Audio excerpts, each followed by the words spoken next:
You ask Tiger to calculate. This deals with finding the midpoint between 2 points. The midpoint between the 2 points is -15, -80. Let's solve it step by step. Plot the 2 points and calculate the midpoint using the formula.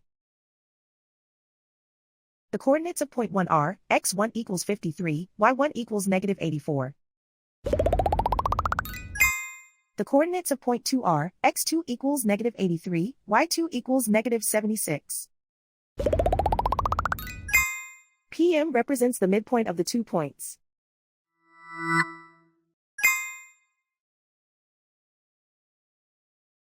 Use the x values in the midpoint formula to find the midpoints x. x1 equals 53.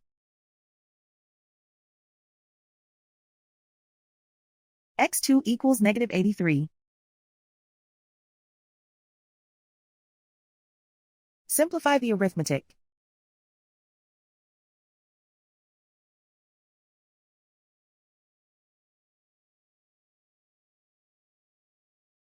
Use the y values in the midpoint formula to find the midpoints y.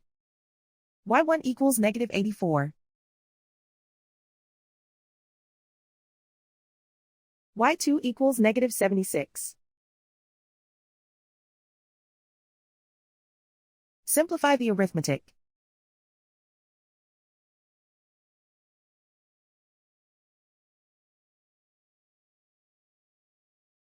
And so, the midpoint is -15, -80.